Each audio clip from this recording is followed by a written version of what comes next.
Hoje eu quero mostrar para vocês como que faz essa ferramenta aqui, ó. Na verdade ela trabalha assim, tá? Ela é usada para descompactar o solo, chamo de garfo subsolador. Como ela está me ajudando a lidar de uma forma diferente na horta, vinculando princípios da agrofloresta, de cultivar seguindo os ritmos da natureza.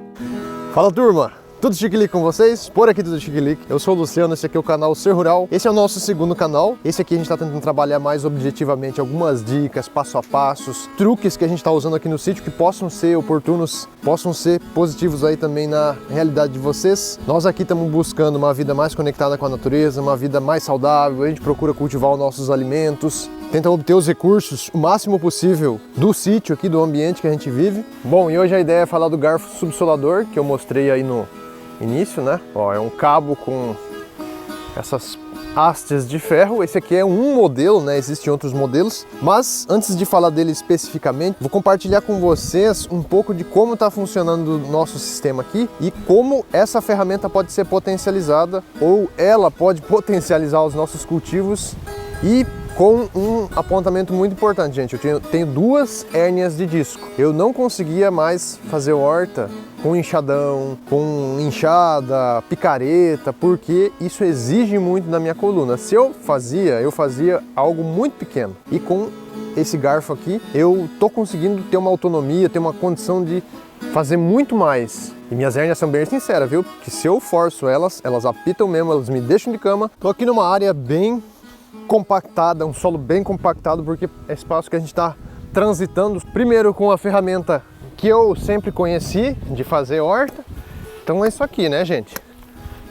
Dessa forma a gente acaba ficando inclinado. Isso para mim é bastante ruim, ficar nessa posição sustentando, né, o meu tronco inclinado, porque força a minha lombar. E esse enxadão ele também tem, né, uma questão que quando eu vou batendo na terra, ele joga a terra aqui para os meus pés.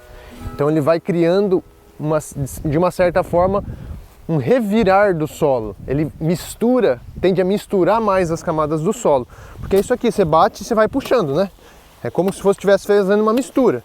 Esse é um fator que eu optei usar o garfo subsolador, porque aí eu posso trabalhar ereto. Eu posso deixar minha coluna bem ereta e vou trabalhar mais os braços. E aí eu vou cravar ele em movimento.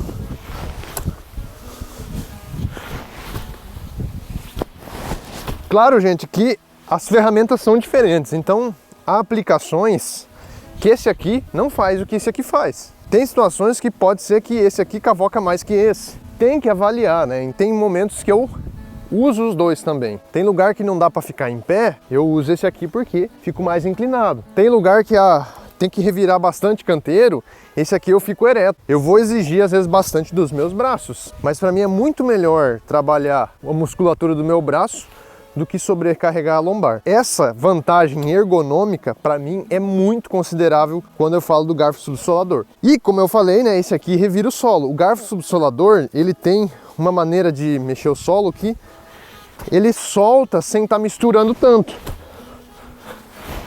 Ó, esse solo aqui tá bem duro, gente, então eu vou quebrando ele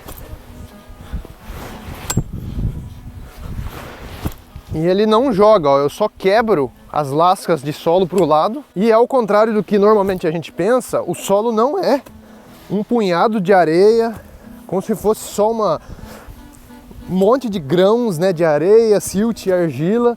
O solo é um material que tem estrutura, ele se organiza em camadas, tá cheio de micro-organismos. A camada de cima geralmente é a que mais tem matéria orgânica, mais tem micro-organismos. A camada de baixo é a que tem menos micro-organismos e também menos matéria orgânica. Então essa organização, se a gente seguir ela, a gente favorece manter a fertilidade natural do nosso solo, porque é a organização que ele tem naturalmente. Então não só pela ergonomia, mas também por essa questão de facilitar um manejo menos invasivo muito agressivo no solo, que é a maneira mais convencional de agricultura que a gente conhece, que lida como se o solo fosse um material morto, só fosse areia e argila, não considera de fato que é um organismo vivo, apesar de pesquisadores, pessoas já falarem isso há décadas e décadas atrás, mas só agora, frente à enorme degradação de muitos solos, que a gente está percebendo que o solo é vivo, que ele tem estrutura. E isso está aparecendo nas análises químicas, nas análises biológicas, está aparecendo nas pesquisas científicas e, claro, nos resultados finais de produção, né? E eu quero mostrar agora para vocês o manejo levando em conta os princípios da agrofloresta. Que quais são? Aqui nós temos uma horta que a gente poda as árvores, derruba o material podado no chão, pica e depois entra fazendo horta. E esse carinha aqui é uma mão na roda para nós, porque ele facilita soltar o solo no meio da matéria orgânica. E eu vou mostrar o resultado disso agora para vocês. Então aqui temos o nosso espaço da horta. Uma característica que vocês já vão notar de cara é que, diferente de muitas hortas por aí, nós não vemos o solo, porque nós utilizamos muita cobertura.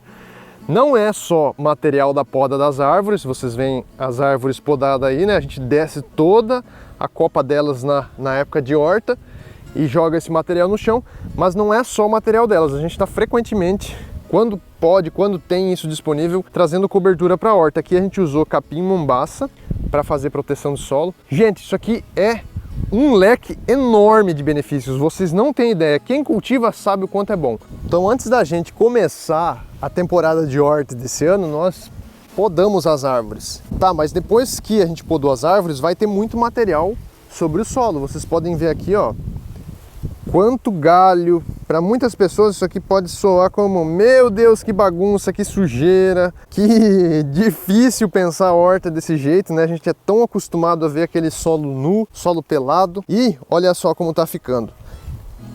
Essa aqui é uma parte que nós plantamos cebolinha familiar.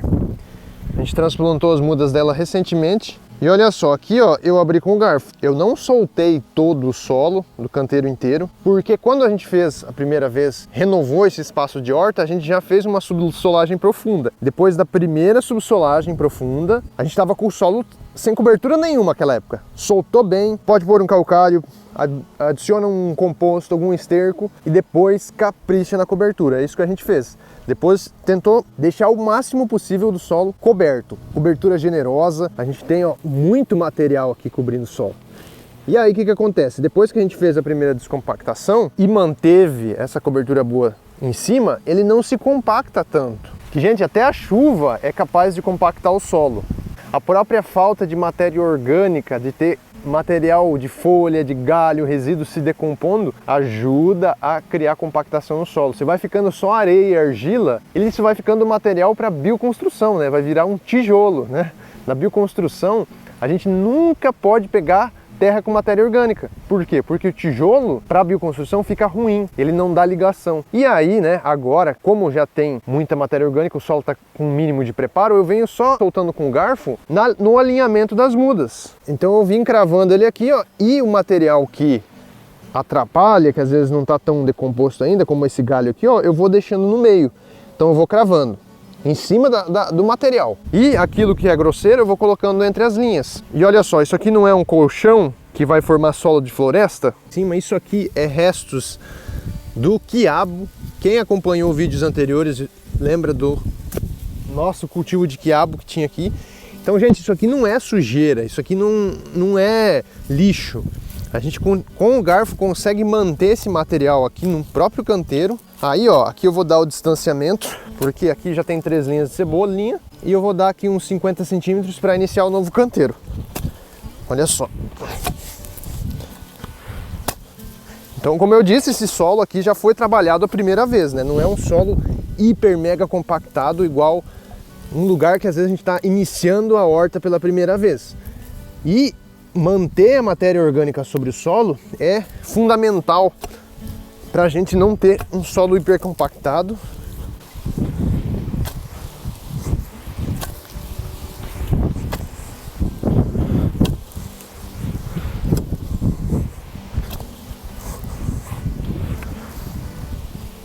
Então, ó, esse aqui eu vou usar para aproveitar, marcar a linha.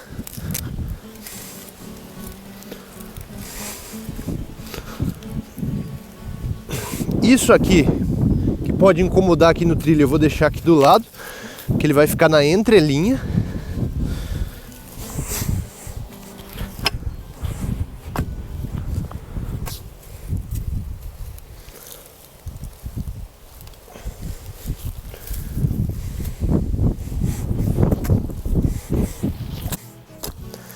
Isso aqui é muito prático, gente. Ele não tem essa de ficar coletando esse material aqui para depois levar para compostagem, e a decompostagem ter que trazer de volta para a horta. A gente deixa esses processos de decomposição, de melhorar a fertilidade do solo, acontecerem aqui em meio ao nosso cultivo.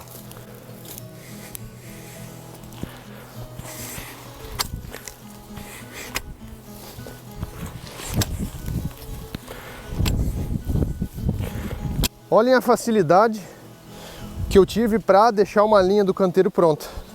E nós estamos falando daqui de um solo com muita argila.